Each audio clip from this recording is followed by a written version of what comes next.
രണ്ടാമത്തെ അധ്യായം the world population distribution, density and growth. ലോക ജനസംഖ്യാ വിതരണം, ജനസാന്ദ്രത, വളർച്ച. എന്താണ് ജനസംഖ്യാ വിതരണം? ഭൗമോപരിതലത്തിലെ ജനങ്ങളുടെ വിന്യാസക്രമത്തെയാണ് ജനസംഖ്യാ വിതരണം എന്ന് പറയുന്നത്. എന്താണ് ജനസംഖ്യ?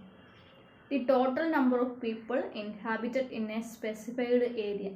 ഒരു നിശ്ചിത പ്രദേശത്ത് താമസിക്കുന്ന ആളുകളുടെ എണ്ണത്തെയാണ് ജനസംഖ്യ എന്ന് പറയുന്നത്. Pattern of population distribution in the world. ലോക ജനസംഖ്യയിലുള്ള ആ ഒരു വിതരണത്തിൻ്റെ പാറ്റേൺ എങ്ങനെയാണെന്നാണ്. 90% of the world population lives in about 10% of its land area. ലോക ജനസംഖ്യയുടെ 90% അധിവസിക്കുന്നത് ആകെ ലാൻഡ് ഏരിയയുടെ 10% മാത്രമാണ്. The 10 most populous countries of the world contribute about 60% of the worlds population.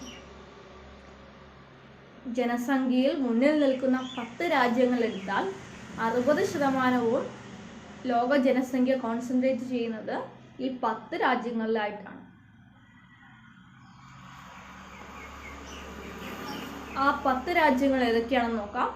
ഒന്നാം സ്ഥാനത്ത് China, second India, USA, Indonesia, Brazil, Pakistan, Nigeria, Bangladesh, Russia, Mexico. ഇതിനകത്ത് 6 രാജ്യങ്ങൾ Asian കോണ്ടിനെൻറ്റിലാണ് ഉൾക്കൊള്ളുന്നത്. ഏതൊക്കെയാണ്? China, India, Indonesia, Pakistan, Bangladesh. ഈ 5 പൂർണ്ണമായും ഏഷ്യൻ വൻകരയിലും റഷ്യ ഏഷ്യയിലും യൂറോപ്പിലുമായിട്ട് വ്യാപിച്ചിടക്കുന്നതാണ്. അപ്പം ഏറ്റവും കൂടുതൽ ജനസംഖ്യയുള്ള അല്ലെങ്കിൽ ജനസാന്ദ്രതയുള്ള കോണ്ടിനെൻറ്റ് അല്ലെങ്കിൽ വൻകര ഏഷ്യയാണെന്ന് മനസ്സിലാക്കാം അല്ലേ. എല്ലായിടത്തും ഒരേപോലെയല്ല ജനസംഖ്യ വിതരണം ചെയ്യപ്പെട്ടിരിക്കുന്നതെന്നും നമുക്കറിയാം. ഡെൻസിറ്റി ഓഫ് ദി പോപ്പുലേഷൻ അല്ലെങ്കിൽ ജനസാന്ദ്രത അല്ലേ. Density is the ratio between the number of people to the size of land. ജനങ്ങളുടെ എണ്ണവും ഭൂപ്രദേശത്തിൻ്റെ വലുപ്പവും തമ്മിലുള്ള അനുപാതമാണ് ജനസാന്ദ്രത. It is usually measured in persons per square kilometre. ഇത് കണക്കാക്കുന്നത് ചതുരശ്ര കിലോമീറ്ററിന് എത്ര പേർ എന്നതിനെ അടിസ്ഥാനമാക്കിയാണ്. എങ്ങനെയാണ് ഡെൻസിറ്റി അല്ലെങ്കിൽ ജനസാന്ദ്രത കണക്കാക്കുന്നതെന്ന് നോക്കാം. Population divided by area. ആകെ ജനസംഖ്യയെ അവിടുത്തെ ഭൂപ്രദേശം കൊണ്ട് ഭാഗിക്കുമ്പോഴാണ് ഡെൻസിറ്റി അല്ലെങ്കിൽ ജനസാന്ദ്രത കിട്ടുന്നത്. ഹയസ്റ്റ് ഡെൻസിറ്റി ഉള്ള കോണ്ടിനെൻ്റ് എന്ന് പറയുന്നത് ഏഷ്യയാണ്. Factors influencing the distribution of population. ജനസംഖ്യാ വിതരണത്തെ സ്വാധീനിക്കുന്ന ഘടകങ്ങൾ എന്തെല്ലാം? പ്രധാനമായും 3 ഹെഡിങ്ങിൻ്റെ കീഴിലാണ് ഫാക്ടേഴ്സിനെ വിശദീകരിക്കുന്നത്. ഒന്നാമത്തെയാണ് geographical factors, 2 economic factor, 3 social and cultural factors. ഓരോന്നും ഡീറ്റെയിൽ ആയിട്ട് നോക്കാം. ജോഗ്രഫിക്കൽ ഫാക്ടേഴ്സ് അല്ലെങ്കിൽ ഭൂമിശാസ്ത്ര ഘടകങ്ങൾ. ഭൂമിശാസ്ത്ര ഘടകത്തിനകത്ത് ഒന്നാമത്തെയാണ് അവൈലബിലിറ്റി ഓഫ് വാട്ടർ അല്ലെങ്കിൽ ജലത്തിൻ്റെ ലഭ്യത. Water is the most important factor for life, so people prefer to leave in areas where fresh water is easily available. നമുക്കറിയാം ജീവിക്കാൻ ഏറ്റവും അത്യന്താപേക്ഷിതമായിട്ടുള്ള ഒരു ഘടകം എന്ന് പറയുന്നത് ജലമാണ്. അതുകൊണ്ട് തന്നെ ആളുകൾ എവിടെയാണോ ശുദ്ധജലം അവൈലബിൾ ആയിട്ടുള്ളത് അവിടെ കൂടുതലായിട്ടും ജീവിക്കാൻ അല്ലെങ്കിൽ താമസിക്കാൻ ഇഷ്ടപ്പെടും. രണ്ടാമത്തെ ജോഗ്രഫിക്കൽ അല്ലെങ്കിൽ ഭൂമിശാസ്ത്ര ഘടകമാണ് ലാൻഡ് ഫോംസ് അല്ലെങ്കിൽ ഭൂപ്രകൃതി. People prefer to living in flat plains than gentle slope.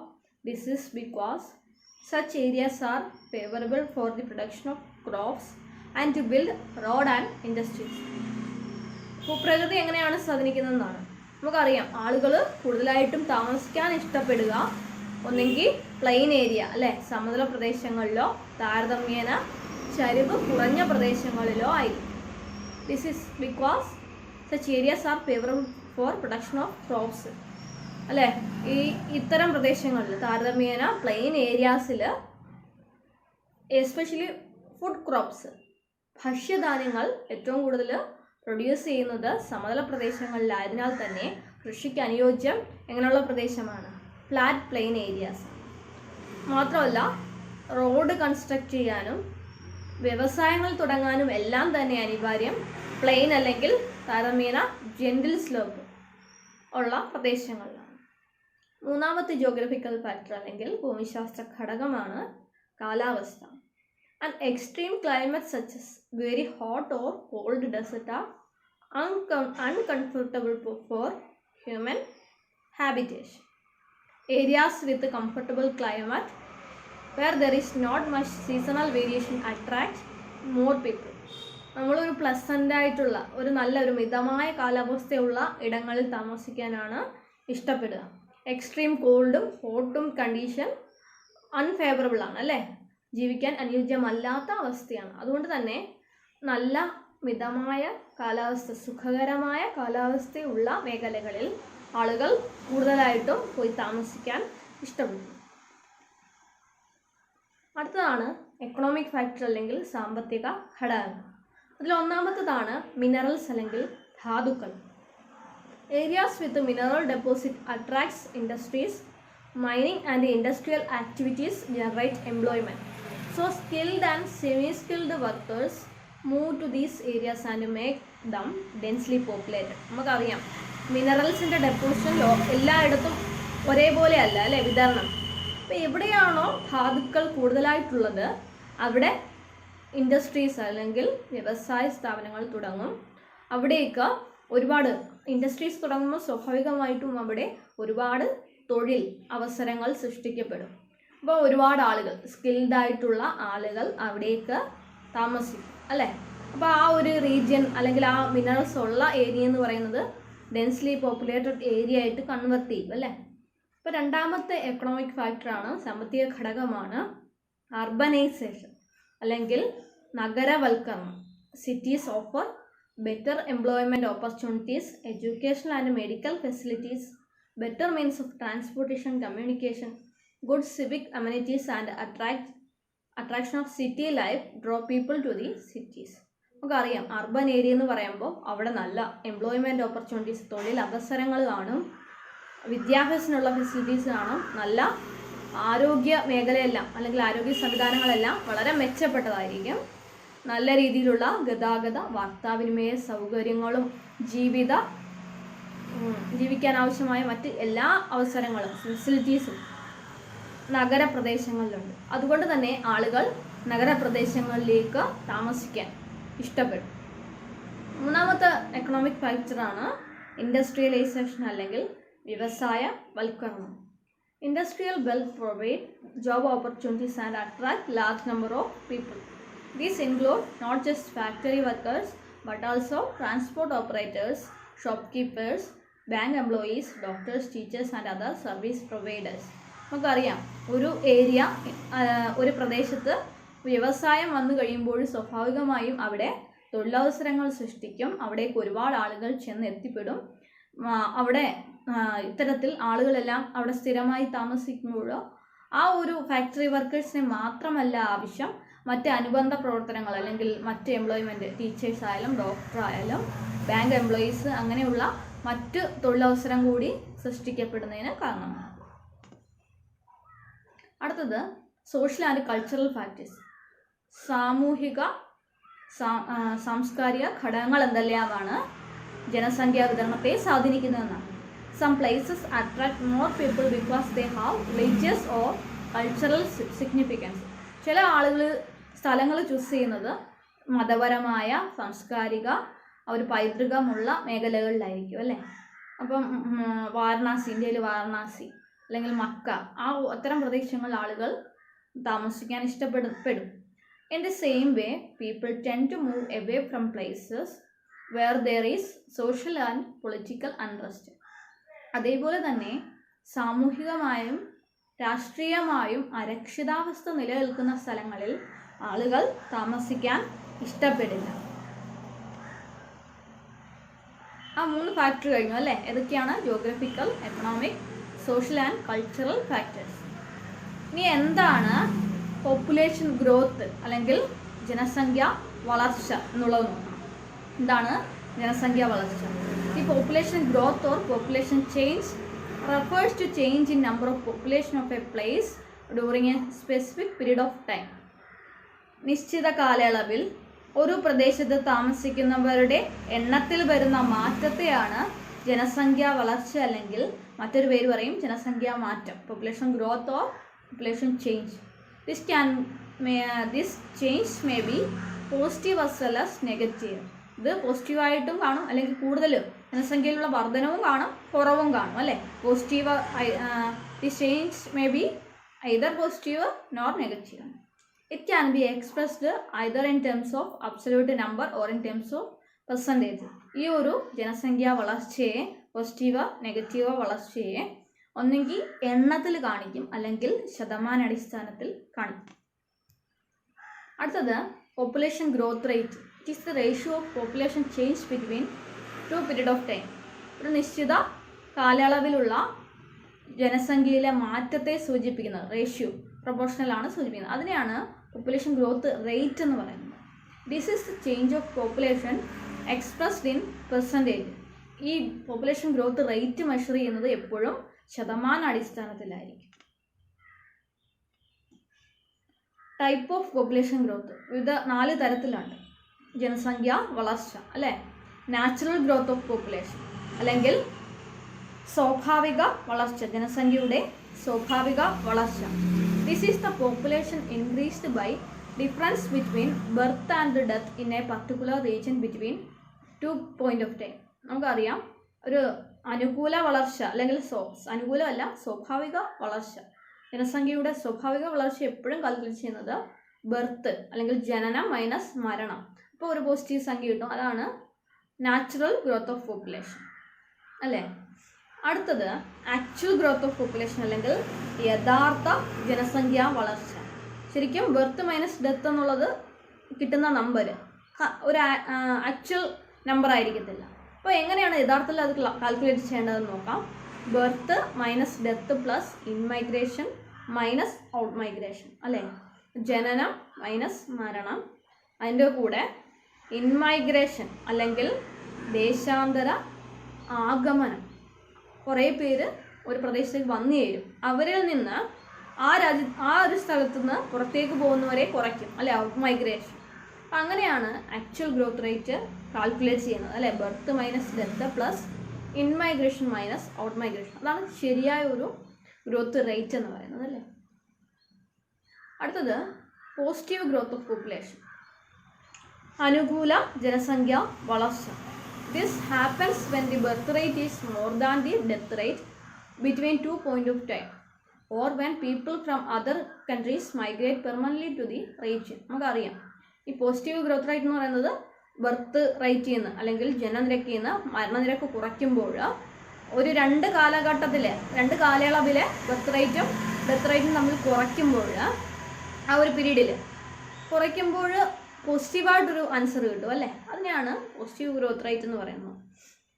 ഈ പോസിറ്റീവ് റേറ്റ് വരാനുള്ള ഒരു കാരണം എന്ന് പറയുന്നത് മറ്റു സ്ഥലങ്ങളിൽ നിന്ന് ഏത് സ്ഥലമാണോ നമ്മൾ പോപ്പുലേഷൻ ഗ്രോത്ത് റേറ്റ് കണക്കാക്കുന്നത് ആ സ്ഥലങ്ങളിലേക്ക് മറ്റു രാജ്യങ്ങളിൽ നിന്നുള്ള ആളുകൾ അവിടേക്ക് മൈഗ്രേറ്റ് ചെയ്ത് വരുന്നതും positive growth rate of population positive growth ആവാൻ കാരണമാകും അല്ലേ. അതെങ്ങനെയാണ് കാൽക്കുലേറ്റ് ചെയ്യുന്നത് നോക്കാം. Positive growth is equal to high birth rate minus low death rate അല്ലേ. ബർത്ത് റേറ്റ് കൂടി നിൽക്കും, ഡെത്ത് റേറ്റ് അല്ലെങ്കിൽ മരണനിരക്ക് കുറഞ്ഞു നിൽക്കും. അപ്പോഴാണ് ഒരു പോസിറ്റീവ് ഗ്രോത്ത് അല്ലെങ്കിൽ അനുകൂല വളർച്ച നിരക്ക് ഉണ്ടാകുന്നത്. അടുത്തത് നെഗറ്റീവ് ഗ്രോത്ത് ഓഫ് പോപ്പുലേഷൻ അല്ലെങ്കിൽ പ്രതികൂല വളർച്ച, ജനസംഖ്യയുടെ പ്രതികൂല വളർച്ച. If the population decreases between 2 points of time, it is known of negative growth of population. It occurs when the birth rate falls below death rate or people migrate to other countries. നമുക്കറിയാം birth rate death rate തമ്മിലുള്ള difference ആണ്. അത് negative വരുന്നത് എപ്പോഴായിരിക്കും? Birth rate അല്ലെങ്കിൽ ജനനനിരക്ക് കുറഞ്ഞും മരണനിരക്ക് കൂടിയും ഇരിക്കുമ്പോൾ കിട്ടുന്നത് ജനസംഖ്യാ വളർച്ച എന്ന് പറയുന്നത് എങ്ങനെയായിരിക്കും? നെഗറ്റീവ് അല്ലെങ്കിൽ പ്രതികൂല വളർച്ചാ നിരക്കായിരിക്കും. മാത്രമല്ല ഒരു ഘടകം കൂടിയുണ്ട് ഈ ഒരു പ്രതികൂല വളർച്ചാ നിരക്കാക്കുന്നത്. നമ്മൾ കണക്കാക്കുന്ന പോപ്പുലേഷൻ ഗ്രോത്ത് അല്ലെങ്കിൽ ജനസംഖ്യാ വളർച്ച കണക്കാക്കുന്ന സ്ഥലത്ത് നിന്ന് മറ്റു ഇടങ്ങളിലേക്ക് ആളുകൾ കുടിയേറിപ്പോകുന്നത് എന്തിന് കാരണമാകും? ഈ നെഗറ്റീവ് ഗ്രോത്തിന് കാരണം. അടുത്തത് കമ്പോണൻസ് ഓഫ് പോപ്പുലേഷൻ ചേഞ്ച്. ജനസംഖ്യ മാറ്റത്തിൻ്റെ പ്രധാന ഘടകങ്ങൾ 3 1 ബർത്ത് റേറ്റ് അല്ലെങ്കിൽ ജനനനിരക്ക്, 2 മരണനിരക്ക്, 3 മൈഗ്രേഷൻ അല്ലെങ്കിൽ കുടിയേറ്റം. ഇപ്പോൾ ഓരോന്നും നോക്കാം. ക്രൂഡ് ബർത്ത് റേറ്റ് അല്ലെങ്കിൽ ക്രൂഡ് ജനനനിരക്ക് CBR is expressed as number of live birth in a year per 1000 of population. അല്ലേ, ഒരു രാജ്യത്ത് ഒരു വർഷത്തിൽ ജനിക്കുന്ന കുട്ടികളിൽ എത്ര പേര് ജീവിച്ചിരിക്കുന്നു എന്നതിൻ്റെ ഒരു പ്രൊപ്പോർഷനാണ് crude birth rate. CBR = BI / P × 1000 ആണ് അതിൻ്റെ ഒരു ഫോർമുല എന്ന് പറയുന്നത്. BI എന്ന് പറയുന്നത് ഒരു വർഷം ജനിച്ചതിൽ എത്ര സർവൈവ് ചെയ്ത അല്ലെങ്കിൽ ജീവിച്ചിരിക്കുന്ന കുട്ടികളുടെ എണ്ണം divided by mid year population അല്ലെങ്കിൽ ഒരു വർഷത്തിൻ്റെ പകുതിക്കുള്ള ജനസംഖ്യയുടെ കണക്ക് ഇൻറ്റു 1000. അങ്ങനെയാണ് ക്രൂഡ് ബർത്ത് റേറ്റ് കണക്കാക്കുന്നത്. അടുത്തത് ക്രൂഡ് ഡെത്ത് റേറ്റ് അല്ലെങ്കിൽ CDR, ക്രൂഡ് മരണ നിരക്ക് is expressed in terms of number of death in a particular year per 1000 of population in a particular region. നമ്മൾ എടുക്കുന്ന പ്രദേശത്തിൻ്റെ മരണനിരക്ക്, ക്രൂഡ് മരണനിരക്ക് എങ്ങനെയാണ് കണക്കാക്കുന്നതെന്ന് വെച്ചാൽ ഒരു കാലയളവിൽ അല്ലേ, ഒരു 10 വർഷ കാലയളവ് ഒരു വർഷ കാലയളവിൽ ഒരു വർഷത്തിൽ എത്ര മരണം സംഭവിക്കുന്നു divided by mid year population, ഒരു വർഷത്തിൻ്റെ പകുതിക്കുള്ള ജനസംഖ്യ ഇൻറ്റു 1000. ഇത്തരത്തിൽ കാൽക്കുലേറ്റ് ചെയ്യുമ്പോൾ എന്ത് കിട്ടും? ക്രൂഡ് ഡെത്ത് റേറ്റ് അല്ലെങ്കിൽ ക്രൂഡ് മരണനിരക്ക് കിട്ടും. അടുത്ത 3ാമത്തെ ഫാക്ടറാണ് മൈഗ്രേഷൻ. എന്താണ് മൈഗ്രേഷൻ നോക്കാം. Permanent or semi permanent change of resident. സ്ഥിരമായോ താൽക്കാലികമായോ ജനങ്ങൾ ഒരു സ്ഥലത്ത് നിന്ന് മറ്റൊരു സ്ഥലത്തേക്ക് മാറി താമസിക്കുന്നതിനെയാണ് കുടിയേറ്റം എന്ന് പറയുന്നത്. ഇവിടെ 2 ഘടകങ്ങളുണ്ട്. ഒന്ന് പ്ലേസ് ഓഫ് ഒറിജിൻ, മറ്റേത് പ്ലേസ് ഓഫ് റെസിഡൻസ്. അല്ലേ, ഉത്ഭവ സ്ഥാനവുമുണ്ട് ലക്ഷ്യസ്ഥാനവുമുണ്ട്. People they move from is called place of origin. എവിടെ നിന്നാണോ പോകുന്നത് ആ ഒരു സ്ഥലത്തെയാണ് പ്ലേസ് ഓഫ് ഒറിജിൻ എന്ന് പറയുന്നത്. അല്ലേ, ഉത്ഭവ സ്ഥാനം എന്ന് പറയുന്നത്. ഇനി ലക്ഷ്യസ്ഥാനമുണ്ട്. അല്ലേ, എവിടേക്കാണോ എത്തിച്ചേരുന്നത് അതിനെ ലക്ഷ്യസ്ഥാനം എന്ന് പറയും. The place they move is called place of destination. ഇനി 2 ടേമും കൂടെ ഉണ്ട് മൈഗ്രേഷനുമായിട്ട് ബന്ധപ്പെട്ട്. ഒന്ന് ഇമിഗ്രേഷൻ. ഇമിഗ്രേഷൻ എന്ന് പറഞ്ഞാൽ തന്നെ എന്ത് മനസ്സിലാക്കണം? ഇൻമൈഗ്രേഷനാണ്. അല്ലേ, ദേശാന്തര ആഗമനമാണ്. Migrants who move in to a new place is called immigrants. ആളുകൾ മറ്റു രാജ്യങ്ങളിൽ നിന്ന് അല്ലെങ്കിൽ വിവിധ ഇടങ്ങളിൽ നിന്ന് ഒരു സ്ഥലത്തേക്ക് കുടിയേറി വരുന്നത് തന്നെയാണ് എന്ന് പറയുന്നത് ഇമിഗ്രേഷൻ എന്ന് പറയുന്നത്. അല്ലേ, മറ്റു ഇടങ്ങളിൽ നിന്ന് ഒരു രാജ്യത്തേക്ക് കുടിയേറി വരുന്ന ആളുകൾ അതിനാണ് ഇമിഗ്രേഷൻ എന്ന് പറയുന്നത്. ആ കുടിയേറുന്ന ആളുകളെ പറയുന്നത് ഇമിഗ്രൻസ് എന്നാണ്. അല്ലേ, ദേശാന്തര ആഗമന കുടിയേറ്റക്കാർ എന്ന് പറയും. അടുത്തത് എമിഗ്രേഷൻ, ജസ്റ്റ് ഓപ്പോസിറ്റ് ആണ്. Migrants who move out of a place is called emigrants. ആ ഒരു രാജ്യത്ത് നിന്ന് വിവിധ പുറത്തേക്ക് ജനങ്ങൾ കുടിയേറി പാർക്കുന്നതിനെയാണ് എമിഗ്രേഷൻ എന്ന് പറയുന്നത്. ഇത്തരത്തിൽ കുടിയേറുന്ന ആൾക്കാരെ എമിഗ്രൻസ് എന്ന് പറയും. അല്ലേ, ദേശാന്തര ഗമനം. ഇമിഗ്രൻസ് എന്ന് പറയുന്നതിൻ്റെ മലയാളം ദേശാന്തര ഗമന കുടിയേറ്റക്കാർ. ഇനി അടുത്തത് ഫാക്ടേഴ്സ് ഓഫ് മൈഗ്രേഷൻ. പല കാരണം കാണും ഇത്തരത്തിൽ കുടിയേറി പാർക്കാൻ. 1 പുഷ് ഫാക്ടേഴ്സ്, 2 പുൾ ഫാക്ടേഴ്സ്. നിർബന്ധിത ഘടകവുമുണ്ട് ആകർഷക ഘടകവുമുണ്ട്. പുഷ് ഫാക്ടർ അല്ലെങ്കിൽ നിർബന്ധിത ഘടകം. Factors force to migrate a person from one place to another. അല്ലെ, മറ്റു സ്ഥലങ്ങളിലേക്ക് പോകാൻ നിർബന്ധിക്കപ്പെടുന്ന ഘടകങ്ങളാണ് പുഷ് ഫാക്ടർ അല്ലെങ്കിൽ നിർബന്ധിത ഘടകം. എന്തെല്ലാമാണ് നിർബന്ധിത ഘടകമെന്ന് നോക്കാം. 1 അൺഎംപ്ലോയ്മെൻ്റ് അല്ലെങ്കിൽ തൊഴിലില്ലായ്മ. 2 പുവർ ലിവിങ് കണ്ടീഷൻ അല്ലെങ്കിൽ മോശം ജീവിത സാഹചര്യങ്ങൾ. അല്ലേ, പൊളിറ്റിക്കൽ ടർമോയിൽ അല്ലെങ്കിൽ പൊളിറ്റിക്കൽ അൺറസ്റ്റ്, രാഷ്ട്രീയ അരക്ഷിതാവസ്ഥ. അൺപ്ലസൻറ്റ് ക്ലൈമറ്റ് അല്ലെങ്കിൽ മോശം കാലാവസ്ഥ, അനുകൂലമല്ലാത്ത പ്രതികൂല കാലാവസ്ഥ. നാച്ചുറൽ ഡിസാസ്റ്റർ, പ്രകൃതി ദുരന്തങ്ങൾ. എപ്പിഡമിക്സ് അല്ലെങ്കിൽ പകർച്ചവ്യാധികൾ. പിന്നെ സോഷ്യോ എക്കണോമിക് ബാക്ക്വേർഡ്നെസ് അല്ലെങ്കിൽ സാമൂഹിക സാമ്പത്തിക പിന്നോക്കാവസ്ഥ.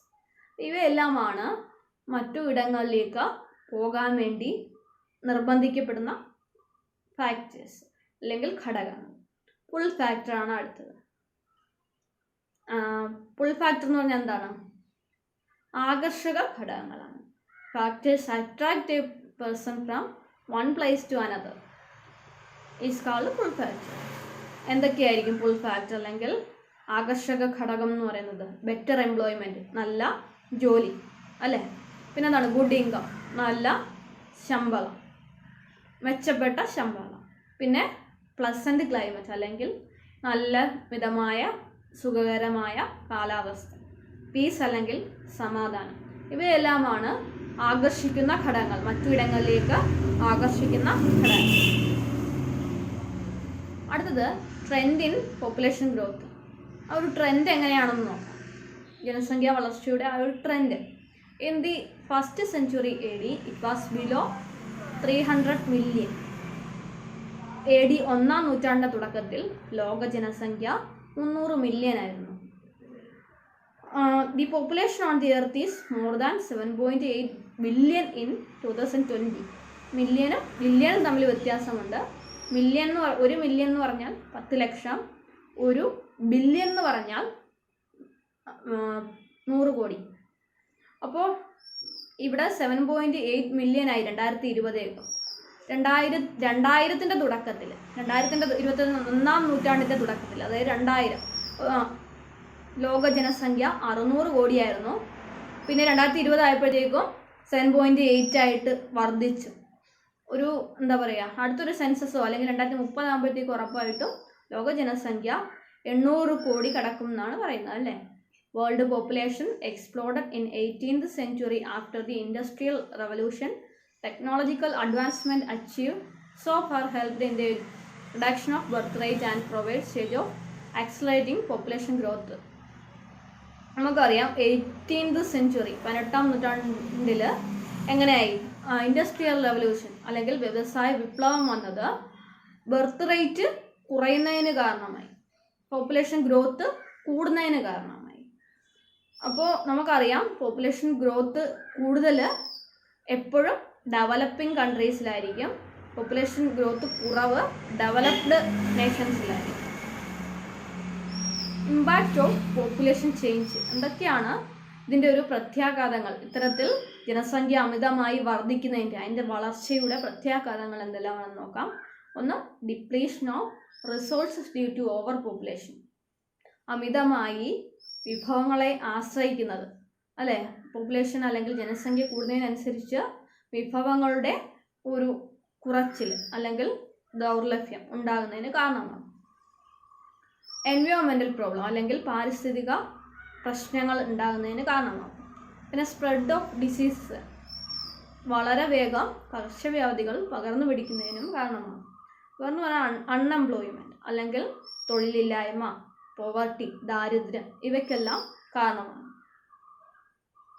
അടുത്തൊരു പ്രധാന തിയറിയാണ് ഡെമോഗ്രഫിക് ട്രാൻസിഷൻ അല്ലെങ്കിൽ ജനസംഖ്യ പരിവർത്തന സിദ്ധാന്തം എന്ന് പറയും.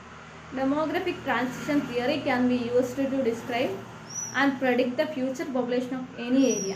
ഒരു പ്രദേശത്തിൻ്റെ ജനസംഖ്യ ഭാവിയിൽ എങ്ങനെയായിരിക്കുമെന്ന് പ്രഡിക്റ്റ് ചെയ്യാൻ അല്ലെങ്കിൽ നിർണ്ണയിക്കാൻ വേണ്ടി ഉപകരിക്കുന്ന ഒരു തിയറിയാണ് demographic transition theory. The theory tells us that population of any region changes from high birth and high death to low birth and low death as society progresses from rural, agrarian and illiterate to urban, industrial and literate society. These changes occur in stages which are collectively known as demographic cycle. എന്താണ് ഈ demographic transition theory എന്ന് നോക്കാം. ഒരു സമൂഹം, ആ diagram താഴെ നോക്കുക. ഒരു സമൂഹം ഗ്രാമീണ കാർഷിക നിരക്ഷര തലത്തിൽ നിന്നും നാഗരിക വ്യവസായ സാക്ഷര തലത്തിലേക്ക് ഉയരുമ്പോൾ അവിടുത്തെ ജനസംഖ്യ ഉയർന്ന ജനന മരണ നിരക്കിൽ നിന്നും താഴ്ന്ന ജനന മരണ നിരക്കിലേക്ക് മാറുന്നുവെന്നാണ് ഈ സിദ്ധാന്തം പറയുന്നത്. അപ്പോൾ ആ ഒരു ചേഞ്ചാണെന്ന് പറയുന്നത്. അപ്പോൾ 3 സ്റ്റേജ് ഉണ്ട് ഇതിന് പ്രധാനമായും. ഏതൊക്കെയാണ് സ്റ്റേജ്? ഒന്ന് ഹൈ ഫ്ലക്ച്വേറ്റിംഗ് സ്റ്റേജ് അല്ലെങ്കിൽ പ്രകടമായ വ്യതിചലനമുള്ള സ്റ്റേജ്. രണ്ടാമത്തെ എക്സ്പാൻഡിങ് വികാസഘട്ടം. മൂന്നാമത്തെ ലോ ഫ്ലക്ച്വേറ്റിംഗ് അല്ലെങ്കിൽ കുറഞ്ഞ വ്യതിചലനമുള്ള ഒരവസ്ഥ. ഹൈ ഫ്ലക്ച്വേറ്റിങ്ങിന് ഉദാഹരണം Bangladesh rain forest tribe areas. എക്സ്പാൻഡിങ്ങിന് 2 ഉണ്ട്. സ്റ്റാർട്ടിങ് സ്റ്റേജിൽ പെറു എക്സാമ്പിളാണ്. അതിൻ്റെ അവസാനത്തോടെ എടുക്കുമ്പോഴത്തേക്ക് ശ്രീലങ്ക, കെനിയ ഒക്കെയാണ് എക്സാമ്പിൾ. ആ എക്സ്പാൻഡിങ് പോപ്പുലേഷനിലാണ് നാച്ചുറൽ ഇൻക്രീസ് ഓഫ് പോപ്പുലേഷൻ അല്ലേ, ജനസംഖ്യയുടെ സ്വാഭാവിക വളർച്ചയുണ്ടാകുന്നതെന്ന് പറയുന്നത്. അടുത്തത് ലോ ഫ്ലക്ച്വേറ്റിംഗ് സ്റ്റേജിനകത്ത് ഉൾക്കൊള്ളുന്നതാണ് ഡെവലപ്ഡ് ആയിട്ടുള്ള കൺട്രീസ് ഒക്കെ ആയിട്ടുള്ള കാനഡ, ജപ്പാൻ, USA ഇവയെല്ലാം ഈ ഒരു സ്റ്റേജിലാണ് എത്തി നിൽക്കുന്നത്. ആ സ്റ്റേജ് ഓരോന്നും 3 സ്റ്റേജ് ഓരോന്നും നോക്കാം. ഒന്നാമത്തേതാണ് ഹൈ ഫ്ലക്ച്വേറ്റിംഗ് അല്ലെങ്കിൽ പ്രകടമായ വ്യതിചലന ഘട്ടം. High fertility and high mortality. ഇവിടെ ഉയർന്ന ജനനനിരക്കും ഉയർന്ന മരണനിരക്കുമാണ് രേഖപ്പെടുത്തുന്ന ഘട്ടമാണിത് അല്ലേ. ഹൈ ഫെർട്ടിലിറ്റി ഉൽപ്പാദനക്ഷമത കൂടുതലാണ്. പിന്നെ എന്താണ് ഹൈ മോർട്ടാലിറ്റി, മരണനിരക്ക് കൂടുതലാണ്. People reduce more to compensate for death due to epidemics and variable food supply. നമുക്കറിയാം ആ ഒരു കാലഘട്ടത്തിൽ കൂടുതലും അണ്ടർ ഡെവലപ്ഡ് കൺട്രീസ് അല്ലേ, വികസ്വര രാഷ്ട്രങ്ങളും എല്ലാം തന്നെ ഈ ഒരു സ്റ്റേജിൽ നിൽക്കുന്ന ഈ സ്റ്റേജിലാണ് നിൽക്കുന്നത്. അപ്പോൾ അവിടെ കൂടുതലായിട്ടും ഏത് ജോലി ഏർപ്പെടുന്നവരായിരിക്കും? നമുക്കറിയാം കൃഷിയായിരിക്കും അല്ലേ. അപ്പം ഒരുപാട് ആളുകൾ എപ്പിഡമിക്സ് അല്ലെങ്കിൽ പകർച്ചവ്യാധികൾ മൂലം മരണപ്പെടുന്നു. അപ്പോൾ അതിനെ കോമ്പൻസേറ്റ് ചെയ്യാൻ വേണ്ടി ആളുകൾ കൂടുതലായിട്ടും സന്താനോൽപാദനം നടത്തുന്നതിന് കാരണമാകും. അതാണ് ഈ ഹൈ ഫെർട്ടിലിറ്റിക്ക് കാരണം.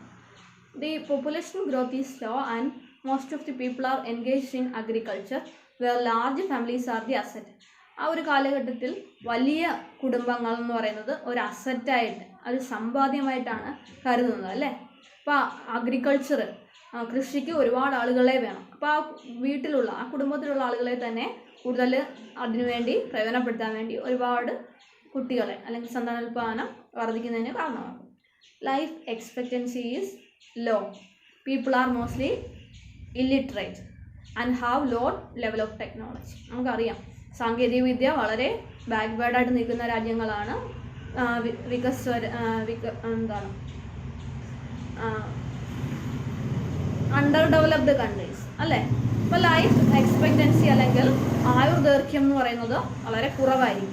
അതുകൊണ്ട് തന്നെ ചെറിയ പ്രായത്തിൽ തന്നെ ആളുകൾ മരണപ്പെടുന്നതിന് കാരണമാകും. പീപ്പിൾ ആർ മോസ്റ്റ്ലി ഇല്ലിറ്ററേറ്റ് അല്ലേ, നിരക്ഷരരായിട്ടുള്ള ആളുകളായിരിക്കും. അവിടെയുള്ള ടെക്നോളജി അല്ലെങ്കിൽ സാങ്കേതിക വിദ്യയും വളരെ ബാക്ക്വേർഡ് ആയിരിക്കും. രണ്ടാമത്തെ സ്റ്റേജാണ് expanding stage. Fertility remains high and declines with time.